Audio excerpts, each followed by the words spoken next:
नमस्कार, आप देख रहे हैं एपीएन। मैं हूं आपके साथ प्रियंका और आज हम बात करेंगे प्रेग्नेंट महिलाओं को कोविड-19 वैक्सीन लगवानी चाहिए या नहीं लगवानी चाहिए। देश में इस वक्त कोरोना संक्रमण काफी तेजी से फैल रहा है और इस पर काबू पाने के लिए अधिकतर राज्यों ने लॉकडाउन लगाने का फैसला किया और इसी बीच एक्सपर्ट्स ने भारत में कोरोना की तीसरी लहर आने की भी आशंका जताई है।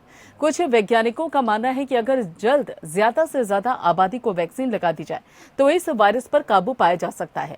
वर्ल्ड हेल्थ ऑर्गेनाइजेशन यानी कि WHO के मुताबिक अभी तक ऐसे कोई साक्ष्य नहीं मिले जिससे ये कहा जा सके कि कोविड-19 की वैक्सीन प्रेग्नेंट महिलाओं के लिए खतरनाक है। ऐसे में अगर कोई प्रेग्नेंट महिला स्वस्थ है तो वैक्सीन लगवा सकती है। अगर उनके मन में वैक्सीन को लेकर कोई शंका है तो अपने डॉक्टर से इस बारे में चर्चा कर सकते हैं। WHO के मुताबिक अभी तक ये साफ नहीं हो सका है कि ब्रेस्ट फीडिंग यानी कि स्तनपान के जरिए कोविड-19 की वैक्सीन का कोई असर बच्चों तक पहुंच सकता है या नहीं, या ऐसे में महिलाएं वैक्सीन लगवाने के बाद किसी तरह की परेशानी न होने पर ब्रेस्ट फीडिंग जारी रख सकती हैं। WHO के मुताबिक जो लोग गंभीर एलर्जिक समस्याओं से जूझ रहे हैं उन्हें वैक्सीन लगवाने से पहले अपने डॉक्टर से सलाह लेनी चाहिए। आप वर्तमान में कोरोना से संक्रमित हैं तो आपको अभी वैक्सीन नहीं लगवानी चाहिए। इसके अलावा अगर आपको कोई और गंभीर बीमारी है तो वैक्सीन लगवाने से पहले एक्सपर्ट्स की राय जरूर लें। आज हम बात करेंगे प्रेग्नेंट महिलाओं को वैक्सीन लगानी चाहिए या नहीं और इस पर हम अपने पैनल में मौजूद एक्सपर्ट से भी चर्चा करेंगे कि आखिर प्रेग्नेंट लेडीज के लिए कितनी सेफ है ये वैक्सीन, प्रेग्नेंट महिलाओं को कोरोना से कैसे बचना चाहिए, ये भी जानने की कोशिश करेंगे। तो आपको बता दें कि वैक्सीन को लेकर एक तरफ अगर सियासत है तो वहीं दूसरी तरफ वैक्सीन को लेकर डिमांड भी बढ़ गई है और ऐसे में फिलहाल जो वैक्सीन की आपूर्ति है वो ठीक तरीके से नहीं हो पा रही है।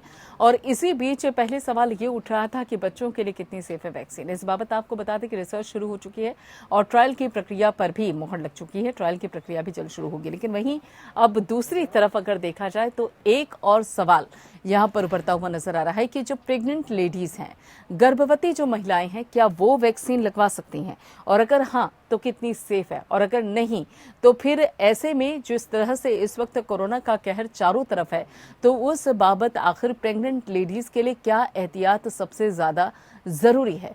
क्योंकि प्रेग्नेंट लेडीज के साथ साथ अगर देखा जाए तो एक तो उनको घर में ही रहना है, खासतौर पर अगर कोई वर्किंग भी है तो उस दौरान भी फिलहाल घर पे रहने की जरूरत है। और अगर उनके आसपास कोई भी कोविड का संक्रमित मरीज आता है तो फिर ऐसे में क्या उनको करना चाहिए, या फिर वो खुद अगर संक्रमित होती हैं तो फिर उसके बाद किस तरह की एहतियात उनको बरतनी चाहिए, किस तरह की मेडिसिन वो ले सकती हैं।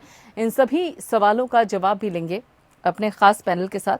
और एक सवाल ये भी उठता है कि आखिर जो दूसरी प्रक्रियाएं होती हैं, खासतौर पर ब्रेस्ट फीडिंग जो कि सबसे ज्यादा जरूरी होती है नवजात बच्चे के लिए, उसमें किसी तरीके की क्या कोई दिक्कत वैक्सीन के बाद आ सकती है। तो वैक्सीन कितनी सुरक्षित है गर्भवती महिलाओं के लिए, इसी बाबत चर्चा करने के लिए और इसी सवाल का जवाब जानने के लिए हमारे खास मेहमान हमारे साथ जुड़े हुए हैं। आपको बता दें कि डॉक्टर अनिल के पांडे हैं जो कि चीफ इन्वेस्टिगेटर हैं कोवैक्सीन के, और साथ ही डॉक्टर मनिंदर आहूजा हैं जो कि सीनियर गायनेकोलॉजिस्ट हैं, और साथ ही डॉक्टर मीरा अग्निहोत्री हैं जो कि प्रेसिडेंट है WWW फाउंडेशन के। सबसे पहले डॉक्टर अनिल के पांडे, एक यही सवाल सबसे ज्यादा है, खासतौर पे जो लेडीज इस वक्त प्रेग्नेंट है, कंसीव कर चुकी हैं, कितनी सुरक्षित है उनके लिए वैक्सीन? प्रियंका जी, देखिए आपने एक बहुत अहम सवाल उठाया है, क्योंकि अभी तक जो डिस्कशन चल रहा था various age group like comorbidity 45 year above, then अभी 2 दिन पहले न्यूज आई कि 2 से 18 साल के बच्चों के लिए भी गवर्नमेंट ने अप्रूवल दे दिया है, स्पेशली कोवैक्सीन ट्रायल के लिए। बट मैं समझता हूँ कि उससे भी बड़ा जो प्रायोरिटी ग्रुप है वो प्रेगनेंसी एंड लैक्टेशन वाला है, क्योंकि एक प्रेग्नेंट जो अभी ऑब्जर्वेशन है, जो हमारे अदर पैनलिस्ट शायद उस पर डिटेल से बताएंगे कि कोविड अगर प्रेग्नेंट लेडी में होता है तो वो ज्यादा सीरियस होते हैं, बहुत सारे को आईसीयू और ऑक्सीजन बेड की जरूरत पड़ती है। और ये सही है कि मदर से बेबी में जाने के ज्यादा सॉलिड एविडेंस नहीं है कि कोविड जाता है, लेकिन कम उनकी जो what is called new born baby है, उनकी प्री मैच्योर बेबी या अदर सारे कोमॉर्बिडिटी भी होते हैं। तो अगर हम वैक्सीनेट प्रेग्नेंट लेडी को करते हैं तो जो एंटीबॉडी डेवलप होता है वो थ्रू प्लेसेंटा बेबी को भी प्रोटेक्शन दे सकता है, क्योंकि अभी हम ट्रायल भी करेंगे तो 2 से 18 साल के लिए, बट 2 साल से पहले के बच्चों के लिए प्रेग्नेंट लेडी और लैक्टेशन के बाद ही प्रोटेक्ट किया जा सकता है। तो मेरे समझ से एक वैक्सीन से आप 2 लोगों के जीवन की रक्षा कर सकते हैं। तो आई स्ट्रांगली रेकमेंड कि वैक्सीनेशन प्रेगनेंसी और लैक्टेशन में दिया जाए, निश्चित रूप से दिया जाना चाहिए, क्योंकि एक थ्योरेटिकल और हाइपोथेटिकल बेसिस पर कि प्रेगनेंसी में कॉम्प्लिकेशन हो सकता है, आप इसको मना नहीं कर सकते। ठीक है, यानी कि आपकी राय ये है कि जो प्रेग्नेंट लेडीज हैं वो उनको वैक्सीन लेनी चाहिए। डॉक्टर आहूजा, सेफ कितना है? मान लीजिए प्रेग्नेंट लेडी है वो 3-4, जो कि अगर देखा जाए तो प्रेगनेंसी में जो स्टार्टिंग के 3 मंथ्स होते हैं, 4 मंथ होते हैं, वो सबसे ज़्यादा सेंसिटिव माने जाते हैं। तो ऐसे में अगर देखा जाए तो आपका क्या मानना है, क्या गर्भवती महिलाओं को, प्रेग्नेंट लेडीज को वैक्सीन लगवानी चाहिए? क्या है आपकी राय? Yes, thank you APN news for giving us, हमें ये अपॉर्चुनिटी देने की कि हम बड़ी इंपॉर्टेंट टॉपिक पे बात करें। क्या ये सेफ है? ये बिल्कुल सेफ है। जो रिस्क है वो थ्योरेटिकल रिस्क है, और इसके बारे में WHO ने भी कहा है, RCOG ने भी कहा है, ACOG ने, अमेरिकन कॉलेज ने भी कहा है कि रिस्क थ्योरेटिकल है, प्रैक्टिकली नहीं है, अभी नहीं देखे गए हैं। क्या हम वैक्सीन प्रेग्नेंट लेडीज को पहले लगा रहे हैं? यस, हम लोग कितने सालों से प्रेग्नेंट लेडीज को वैक्सीनेट कर रहे हैं। क्या उन्हें लगवाना चाहिए? बिल्कुल लगवाना चाहिए। उनको अपने कंसेंट के साथ, पूरी काउंसलिंग के साथ सारे प्रैक्टिशनर्स को उनको एडवाइस करना चाहिए। इस टाइम पे शायद गवर्नमेंट ऑफ इंडिया जो गाइडलाइंस दे रही है वो पहले 3 महीने, दूसरे 3 महीने और तीसरे 3 महीने में भी लगा सकते हैं। और जो लेडीज अपना बच्चा होने का इलाज करवा रही हैं उन लोगों को भी लगवा लेना चाहिए, ताकि उनको पहले ही प्रोटेक्शन मिल जाए। हाँ, औरतों को लगाना प्रायोरिटी है, प्रेग्नेंट औरतों को और लैक्टेटिंग, दूध पिलाने वाली मदर्स को लगाना बहुत प्रायोरिटी है। क्योंकि किसी भी अगर फैमिली का सेंटर देखिए तो वो कौन है? न्यूक्लियस कौन है? एक औरत। अगर एक औरत प्रोटेक्टेड रहेगी तो वो फैमिली प्रोटेक्टेड रहेगी, क्योंकि उसके लिए आइसोलेशन में जाना बहुत मुश्किल है। सो जब हम प्रायोरिटाइजिंग लिस्ट बनाएंगे, हमारे लिए औरतें, प्रेग्नेंट वीमेन और जो लैक्टेटिंग मदर्स हैं उनको प्रायोरिटी रिस्क पे लेना है। ये जो वैक्सीन हैं ये सेफ हैं, क्योंकि ये डेड वायरस से बनी हुई हैं, या वो एडिनो वायरस से बनी है जो कि बहुत वीक होता है। ये जाके बॉडी में बढ़ेंगे नहीं, ये वायरस नहीं बनाएंगे आपकी बॉडी में, और इसमें कोई साइड इफेक्ट नहीं है, क्योंकि मिलियंस, करोड़ों डोजेस अब इन वैक्सीन की ऑल ओवर वर्ल्ड दे चुके हैं, और सारे वर्ल्ड से डेटा आ रहा है कि इनका कोई साइड इफेक्ट नहीं है। इनएडवर्टेंटली, गलती से, जहां हमारे ट्रायल्स में या हमारे आसपास की लेडीज ने लगवा लिया है, या हेल्थ केयर वर्कर्स ने भी लगवा लिया है ये वैक्सीन, उनको कोई साइड इफेक्ट्स नहीं है। माइल्ड साइड इफेक्ट सारे वैक्सीन के साथ होते हैं, जैसे हम बच्चों को भी लगवाते हैं, अपना भी लगवाते हैं, तो थोड़ा सा फीवर, पेन, मलेरिया, बदन टूटना, थोड़ा सा बॉडी एक होना, ये माइल्ड से इफेक्ट हैं जो होंगे, लेकिन ये मदर की प्रेगनेंसी को, बच्चे को, या जन्मे हुए बच्चे को जन्म के बाद कोई इफेक्ट नहीं करेंगे। हाँ, अगर कोरोना हो गया तब आपकी प्रेगनेंसी के ऊपर इफेक्ट पड़ेगा, ग्रोथ कम होगी, टाइम से पहले बच्चा पैदा हो जाएगा, पेट में बच्चा खत्म हो सकता है, औरत की कंडीशन सीरियस हो जाती है, आईसीयू एडमिशन जरूरत पड़ जाती है, वेंटिलेटर जरूरत पड़ जाते हैं, पोस्टमार्टम डिलीवरी के बाद मदर्स एकदम कोलैप्स कर जाती हैं। सो ये वैक्सीन लगवा लीजिए, प्लीज लगवाइए, इसमें कोई भी रिस्क नहीं है। हम लोग फिर भी सर्वेलेंस के अंडर आप लोगों को रखेंगे, ताकि हम लोगों का डेटा कलेक्शन हो सके 100% लेटर ऑन, क्योंकि इस टाइम पे पेंडेमिक है, हमें जान बचानी है, एक औरत की, एक बच्चे की, और उसके साथ ही साथ एक पूरी फैमिली को। दैट मीन्स सोसाइटी इफेक्टेड हो रही है, और किसी वे में भी वैक्सीन डिले नहीं करनी चाहिए, और वैक्सीन को ना नहीं करना चाहिए। अवेलेबिलिटी देखिए, गवर्नमेंट की प्रॉब्लम है, लेकिन गवर्नमेंट उसको नेचुरली वार पाथ पे ले रही है, और वो इस कमी को भी पूरा करेंगे। बिल्कुल, यानी आपके मुताबिक जो भी प्रेग्नेंट लेडीज हैं उनके लिए वैक्सीन पूरी तरीके से सुरक्षित है और यही बात डॉक्टर पांडे ने भी कही है। तो यहाँ पर जो भी प्रेग्नेंट लेडीज हैं जो कि इस वक्त आपको देख रही हैं, सुन रही हैं, और ख़ासतौर पे मुझे पूरा यकीन है कि शायद उनको जो कश्मकश रही है वैक्सीन को लेकर वो दूर होगी और वो भी अपने आप को वैक्सीनेट करेंगे। डॉक्टर अग्निहोत्री, यहाँ पर अभी जिस तरह से डॉक्टर पांडे ने कहा, डॉक्टर आहूजा ने भी कहा है सीधे तरीके से कि वैक्सीन जो है वो गर्भवती महिलाओं के लिए बिल्कुल सुरक्षित है, कोई भी दिक्कत नहीं है। लेकिन हमने देखा है कि किस तरह से जो नॉर्मल लोग भी हैं, जो बाकायदा एक एज ग्रुप के लोग हैं, वैक्सीन लेने के बाद उनको 1 या 2 दिन का फीवर रहता है, थोड़ी सी कमजोरी भी आ जाती है, और ये भी सुनने में आ रहा है, ऐसा कहा जाता है कि कुछ दिनों के लिए जो आपकी इम्यूनिटी पावर है वो थोड़ी डाउन भी हो जाती है, उसको फिर से बिल्टअप होने में वक्त लगता है। इस बाबत अगर जो प्रेग्नेंट लेडीज हैं वो अगर वैक्सीन लेती हैं तो ये समस्या अगर उनके साथ पेश आती है तो फिर क्या किया जाए? Doctor Agnihotri. Thank you very much. It is the need of our and demand of time, first of all जो क्वेश्चन आपने पूछा है, और हम चाहते हैं कि हमारी जनता इसके लिए पूरी तरह जागरूक हो जाए। ये लोगों के लिए बहुत सौभाग्य की बात है। इस वक्त जो हमारे head of the health department है doctor Harshvardhan, he happen to be a doctor, और हमारे प्रधानमंत्री जी भी बहुत इसको सीरियसली ले रहे हैं। अभी 11 तारीख को हम लोगों ने एक कोऑपरेटिव मीटिंग करी थी जिसमें 13 इंस्टीट्यूशन ने, ऑर्गेनाइजेशन ने, डॉक्टर आहूजा ने और डॉक्टर पांडे ने बताया, उन लोगों ने बहुत एक्टिवली पार्टिसिपेट करा और हम लोगों ने इसका गहर मंथन करा। और मंथन करने के बाद हम लोग इस नतीजे पर निकले हैं कि अगर हमें खोने को कम है, पाने को ज्यादा है, तो हम लोग तो जो पाने की चीजें उसके लिए जाएंगे। जिस समय से हमारी सेकंड वेव आई है, आप मॉर्टेलिटी किस तरह से बढ़ रही है, हम लोग के हाथ से कमान निकली जा रही है, तो अंडर दीज सर्कमस्टेंसेस सारी प्रेग्नेंट विमेन को, चाहे उनका पहला ट्राइमेस्टर हो, चाहे उनका सेकंड ट्राइमेस्टर हो, चाहे उनका थर्ड ट्राइमेस्टर हो, ये वैक्सीन अवश्य देनी चाहिए, क्योंकि ये वैक्सीन कोई भी हार्म नहीं करती है। सबसे इम्पोर्टेंट बात इसके एडवांटेज ये है कि ये वैक्सीन प्लेसेंटा से क्रॉस नहीं करती है, लेकिन अगर वैक्सीन लग गई, वायरस तो चला जाएगा तो उससे, लेकिन वैक्सीन अगर लग गई तो उसके एंटीबॉडी मदर से बच्चे में पहुंच जाएंगे।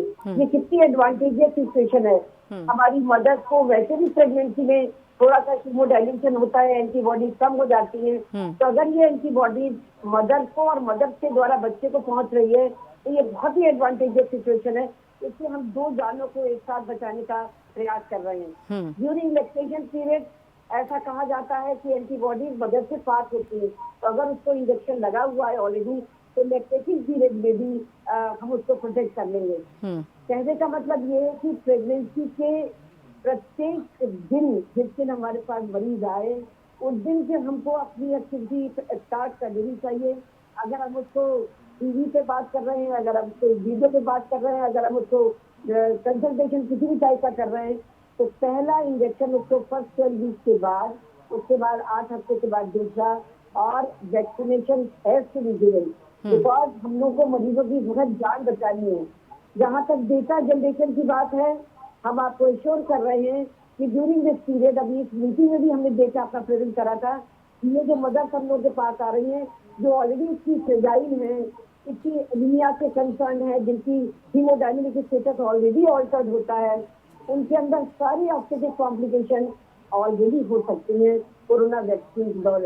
एबॉर्शन हो सकता है, अंदर स्टिल बर्थ हो सकती है, मर सकता है बच्चा, उसके बाद प्रीमेच्योर डिलीवरी हो सकती है, प्रीएक्लेम्पिया हो सकता है, और तो कुछ नहीं तो जो हमारी हीमोडायनेमिक सिचुएशन वाली कंडीशंस हैं, एक्सेसिव ब्लीडिंग और लेस ब्लीडिंग, क्योंकि जो दवाइयां हम इनके लिए दे रहे हैं उसमें कॉर्टिसोन दे रहे हैं, उन दवाइयों में हम लोग लीविंग से कंसर्न दवाइयां दे रहे हैं, इनमें हेमरेज भी ज्यादा हो सकता है और क्लॉटिंग भी ज्यादा हो सकती है। तो हम लोग इन सब चीजों को ध्यान में रखते हुए हमारे पास एक ब्रह्मास्त्र है, और वो ब्रह्मास्त्र है वैक्सीनेशन, जिसको हम लोग को बहुत स्ट्रांगली प्रोपोगेट करना है कि हमें अपनी महिलाओं को वैक्सीन देनी है, बिल्कुल स्टार्ट करना है, इनकी काउंसलिंग करनी है और सर्वेलेंस में रखना है। ठीक है डॉक्टर आहूजा, यहाँ पे एक सवाल और भी है। 2 कंडीशंस होती हैं यहाँ पर, अगर देखा जाए तो महिलाओं के अंदर यहाँ पे 2 चीजें और भी। सबसे पहला तो उनका ये भी सवाल है कि मान लीजिए वैक्सीन ले ली, जो लेडीज, अगर उनकी बात की जाए जो कि डिलीवरी कर चुकी हैं, ठीक है, जिनकी डिलीवरी हो चुकी है, एक वो लेडीज जो कि कंसीव है, ब्रेस्ट फीडिंग की जो उनको लेकर कश्मकश बनी हुई है कि पता नहीं करना चाहिए या नहीं करना चाहिए, ब्रेस्ट फीडिंग कितनी सेफ है। और दूसरा सवाल ये भी है, इससे जुड़ा हुआ मैं आपसे पूछूंगी कि जो प्रेग्नेंट लेडीज होती हैं, जो कंसीव करती हैं, उनको गायकोनोलॉजिस्ट की तरफ से भी बाकायदा कई मेडिसिन दी जाती हैं, वो इम्यूनिटी के लिए भी होता है, बाकी एनर्जी के लिए भी होता है, उनकी जो पावर बच्चे के ग्रोथ के लिए भी होता है। उन दवाइयों को लेने के साथ ये वैक्सीन क्या लगानी चाहिए? राइट, सबसे पहला प्रश्न आपका उत्तर दूंगी, क्या मदर को लैक्टेशन में कोई डिफिकल्टी होगी? There be no difficulty at all. जो हम लोग ये कहते थे पहले जमाने में, जैसे HIV हुआ करता था, HIV में हम लोग कहते थे कि बच्चे को इन्फेक्शन ना हो जाए तो उसे अलग रखो। तो मैं आपको ये एश्योर कराना चाहती हूँ कि मदर से बच्चे को कोविड नहीं पास होगा, लेकिन अगर पास होगा एट ऑल तो साथ में रखने से और रेस्पिरेशन से वो प्रिकॉशन हम ले सकते हैं। लेकिन लिंक में करने के लिए उसको आइसोलेट नहीं करना है, बच्चे को मदर से ही पास रखना है। बच्चे को एंटीबॉडीज ऑलरेडी पहुंच गई है, बट ये कि यह तो की सेफ्टी की, ताकि उसको वो इन्फेक्शन जो हमारे मुंह से जा रहा है उसको हम लोग प्रिवेंट कर सकते हैं। There is no damage in lactation, ना उसको जितने दिनों तक दूध पिलाना उसको दूध पिलाना है, उसको कम नहीं करना है इसलिए कि उसको कोरोना है। सेकंड इम्पोर्टेंट चीज जो आपने पूछी कि मरीज को ऑलरेडी कुछ दवाइयाँ चल रही हैं, हम लोग एंटीनेटल पीरियड में जो भी दवाइयाँ देते हैं, आयरन और कैल्शियम सेकेंड ट्राइमेस्टर से स्टार्ट करते हैं, फर्स्ट ट्राइमेस्टर में फोलिक एसिड दवाइयाँ वगैरह कर देते हैं। तो उन दवाइयों से और जो वैक्सीन के बाद देने वाली दवाइयों में उनमें कोई भी डिफरेंस नहीं पड़ेगा।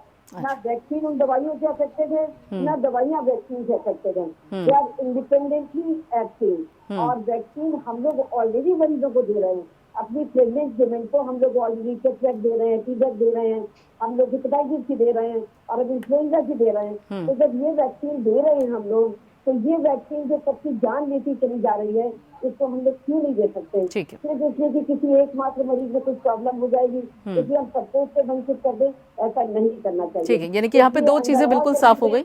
बिल्कुल डॉक्टर अग्निहोत्री, यहाँ पे दो चीजें बिल्कुल साफ हो गई कि ब्रेस्ट फीडिंग को लेकर जो कश्मकश है उसमें भी कोई दिक्कत नहीं है। दूसरा, अगर आप जो लेडीज प्रेग्नेंट है जिनकी दवाइयां चल रही हैं गायकोनोलॉजिस्ट से, तो उनके लिए भी कोई दिक्कत नहीं होने वाली है, वो भी वैक्सीन ले सकते हैं। बिल्कुल डॉक्टर पांडे, यहाँ जिस तरह से इस वक्त कोरोना काल है, घर की जो महिलाएं हैं बाहर जाते हैं और जाहिर है कि कई महिलाएं भी वर्किंग होती हैं, कई प्रेग्नेंट लेडीज भी वर्किंग होती हैं जो कि 9th मंथ से पहले बाकायदा वर्क भी कर रही होती हैं, तो ऐसे में उनको एहतियात क्या बरतनी चाहिए? कौन सी प्रिकॉशंस है जो उनके लिए सबसे ज्यादा जरूरी है?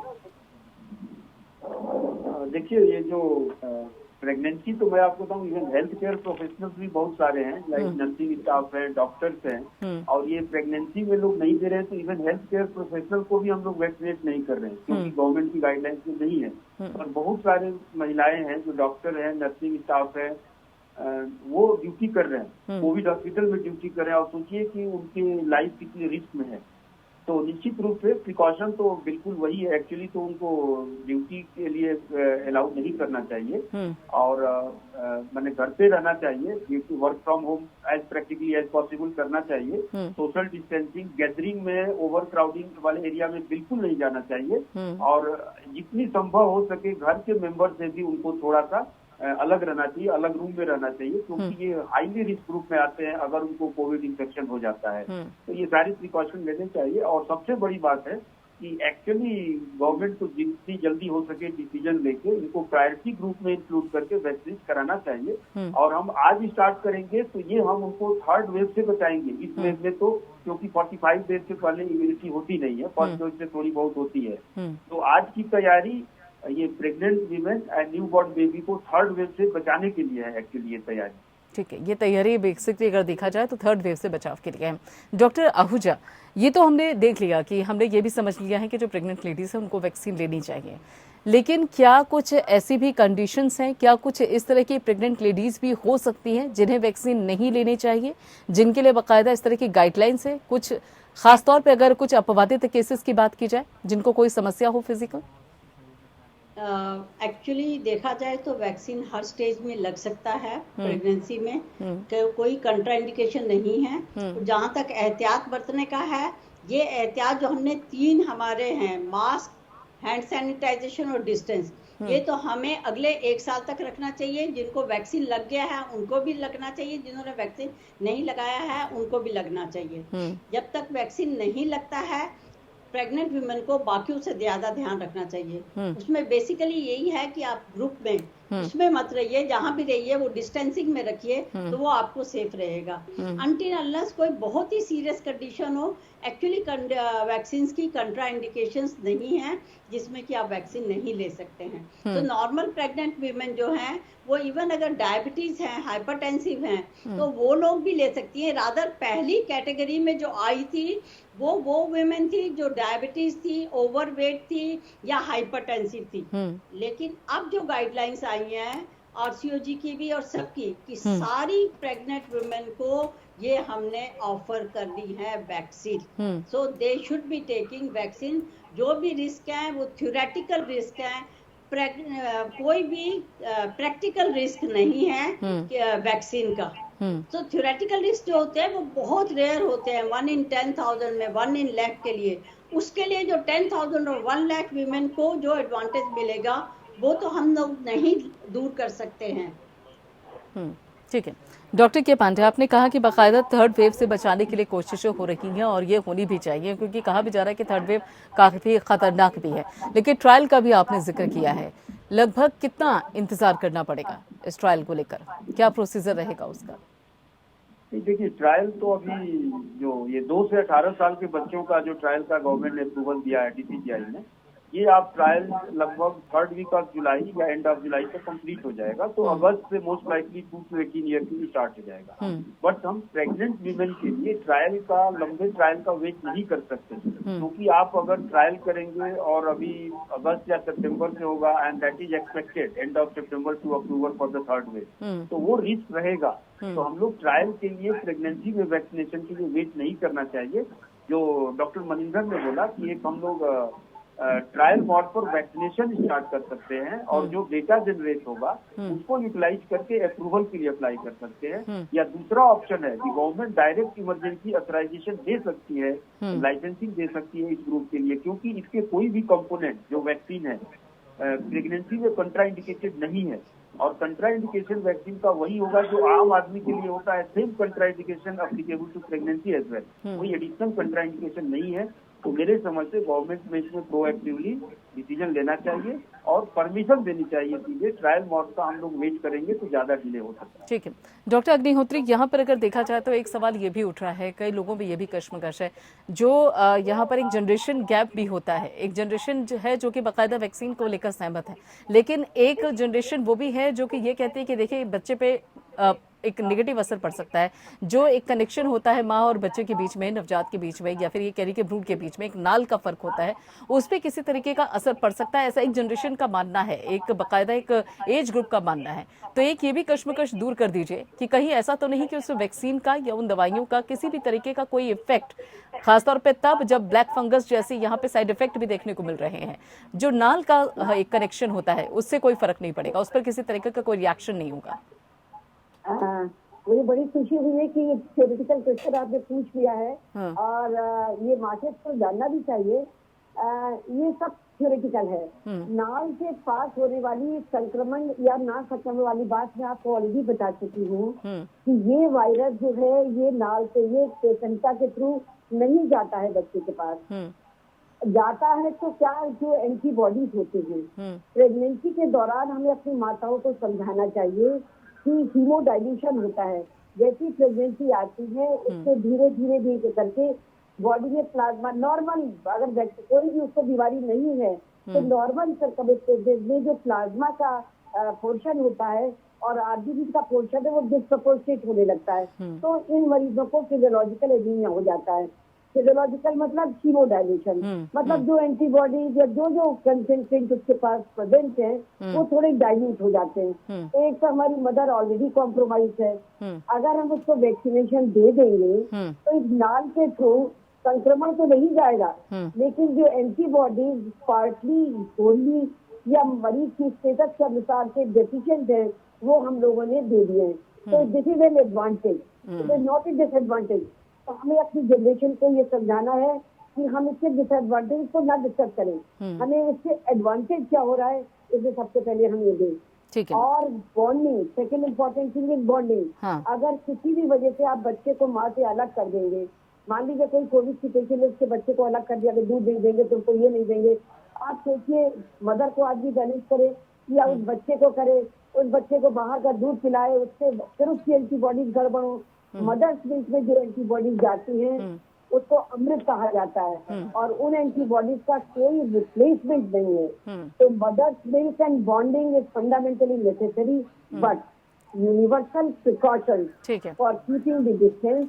ठीक है, ठीक है। मतलब साफ तौर पे अगर देखा जाए डॉक्टर अग्निहोत्री की कोई डिसएडवांटेज नहीं है, बल्कि अगर आप वैक्सीन लेती हैं गर्भवती महिलाएं तो ये उनके लिए एडवांटेज ही है, बच्चे के लिए भी एडवांटेज है। बहुत बहुत शुक्रिया यहाँ पे डॉक्टर आहूजा, डॉक्टर पांडे और साथ ही डॉक्टर अग्निहोत्री, आप तीनों का जुड़ने के लिए और इस जरूरी सलाह के लिए। तो यहाँ पे जो भी प्रेग्नेंट लेडीज हैं, अगर वो वैक्सीन को लेकर किसी भी तरीके का कोई कंफ्यूजन है तो आपने सुना कि वैक्सीन हर तरीके से फायदेमंद है, प्रेग्नेंट लेडीज के लिए भी और उनके गर्भ में पल रहे बच्चे के लिए भी। फिलहाल इतना ही, बाकी खबरों के लिए आप जुड़े रहिए पेन के साथ।